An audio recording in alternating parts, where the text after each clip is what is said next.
Assalamualaikum warahmatullahi wabarakatuh. Perkenalkan, nama saya Muhammad Dan Alfarisi, NIM 2302036094. Kali ini saya bakal membahas salah satu kisah nyata tentang perjuangan masyarakat adat di Indonesia, tepatnya di Tanah Batak, Sumatera Utara. Cerita ini tentang sengketa tanah adat antara masyarakat Batak dan sebuah perusahaan besar bernama Indorayon yang sekarang dikenal sebagai PT Toba Pulp Lestari. Kisah ini bukan cuma soal konflik antara warga dan perusahaan, tapi juga soal bagaimana masyarakat adat berjuang mempertahankan tanah leluhur mereka. Tanah yang udah jadi bagian dari kehidupan mereka sejak turun-temurun. Nah, masalahnya mulai muncul waktu pemerintah memberikan izin kepada perusahaan untuk membangun pabrik pulp dan rayon di daerah Tapanuli. Secara hukum, izin itu sah karena lahan yang dipakai dianggap sebagai tanah negara. Tapi bagi masyarakat adat Batak, lahan itu adalah tanah ulayat atau tanah warisan nenek moyang yang mereka jaga dan kelola bersama.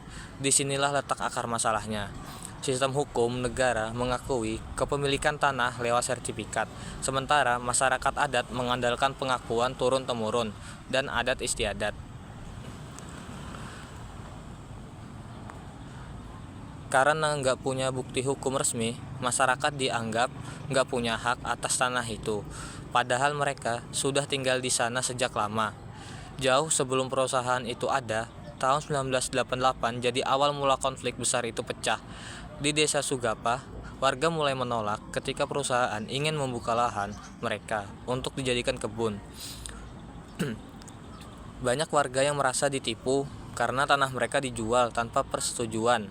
Bahkan ada kabar kalau dokumen penjualan tanah itu dipalsukan dan tanda tangannya juga tidak sah. Yang luar biasa, perlawanan pertama justru datang dari ibu-ibu desa. Mereka berani berdiri di depan alat berat, menolak penggusuran dan menuntut agar tanah mereka dikembalikan. Tapi perjuangan mereka tidak mudah. Pemerintah di daerah saat itu malah mendukung perusahaan, kepala desa dan camat justru membantu proses pengambilan lahan. Akhirnya perlawanan makin meluas. Banyak masyarakat adat dari berbagai daerah di sekitar Danau Toba ikut turun tangan. Organisasi lingkungan seperti Walhi juga ikut membantu menggugat perusahaan Indorayon ke pengadilan. Tapi perjuangan hukum di Indonesia nggak semudah itu. Di lapangan, intimidasi sering terjadi. Warga yang protes ditangkap, bahkan ada yang dipaksa diam.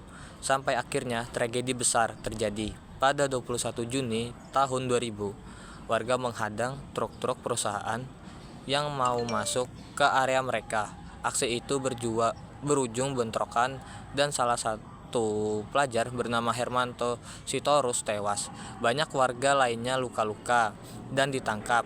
Sejak saat itu, hubungan antara masyarakat dan perusahaan benar-benar memburuk. Setelah kejadian itu, Indorayon sempat dihentikan operasinya karena tekanan masyarakat. Tapi nggak lama kemudian, perusahaan ini muncul lagi dengan nama baru, yaitu PT Toba Pulp Lestari. Masyarakat kecewa karena meskipun namanya berubah, cara kerja dan dampaknya tetap sama. Dampak dari hadirnya perusahaan ini terasa banget di kehidupan warga. Hutan-hutan pinus yang dulu jadi sumber kehidupan mereka ditebang habis. Tanah menjadi gundul. Air sungai tercemar limbah. Dan udara mulai berbau dari pabrik. Dulu masyarakat bisa hidup dari hutan, ngambil getah pinus, rotan, dan hasil alam lainnya. Sekarang semuanya hilang. Gak cuma lingkungan yang rusak, hubungan sosial warga juga ikut retak. Ada yang memilih bekerja di perusahaan karena terpaksa, ada juga yang tetap melawan karena gak mau kehilangan tanahnya. Akibatnya, antar warga, bahkan antar keluarga bisa saling bermusuhan. Lebih parahnya lagi, banyak warga yang melawan justru diskriminalisasi. Mereka dianggap menghalangi pembangunan, padahal mereka cuma ingin mempertahankan tanah warisan leluhur. Inilah yang sering terjadi di banyak wilayah adat di Indonesia.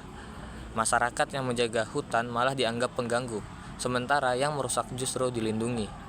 Pemerintah sebenarnya sempat mencoba memperbaiki keadaan.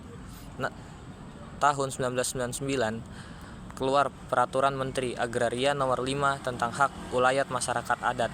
Aturan ini seharusnya bisa melindungi hak-hak masyarakat adat atas tanahnya. Tapi sayangnya implementasinya masih lemah banget. Banyak daerah adat belum diakui secara resmi, dan definisi masyarakat hukum adat sendiri masih abu-abu. Belum lagi ada undang-undang baru tentang pengelolaan hutan yang malah bikin posisi masyarakat adat makin lemah. Banyak wilayah adat dimasukkan ke kawasan hutan produksi, hanya produksi yang dikelola perusahaan. Artinya, secara hukum, masyarakat dianggap tinggal di kawasan yang bukan milik mereka sendiri.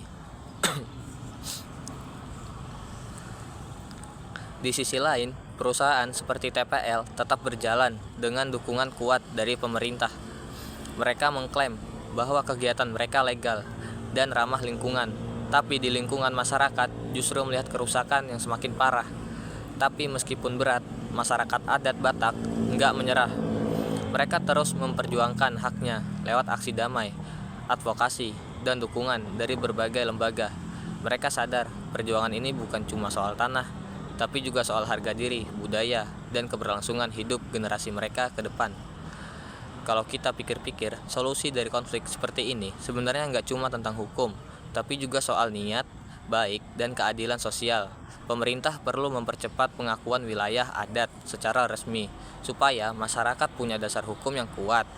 Selain itu, perlu ada penegakan hukum lingkungan yang tegas, supaya perusahaan nggak seenaknya merusak hutan dan air. Dialog juga penting. Masyarakat, pemerintah, dan perusahaan harus duduk bersama, mencari jalan tengah yang adil buat semua pihak. Dan yang gak kalah penting, kita semua juga harus peduli. Masyarakat adat itu bagian dari identitas bangsa kita. Mereka menjaga hutan dan alam yang manfaatnya juga kita rasakan. Kalau mereka kehilangan tanahnya, artinya kita juga kehilangan bagian dari masa depan bumi ini. Dari kisah masyarakat Batak melawan Indorayon, kita belajar bahwa tanah bukan sekadar tempat berpijak, tapi tempat hidup. Tanah adalah sumber kehidupan, budaya, dan sejarah. Mungkin mereka nggak punya sertifikat, tapi mereka punya bukti nyata. Mereka lahir, tumbuh, dan hidup di tanah itu sejak ratusan tahun. Dan selama keadilan belum benar-benar berpihak pada mereka, perjuangan masyarakat adat akan terus berjalan. Karena bagi mereka, tanah bukan untuk dijual, tapi untuk dijaga, demi anak, cucu, dan demi kehidupan yang lebih adil buat semua. Sekian dari saya. Wassalamualaikum warahmatullahi wabarakatuh.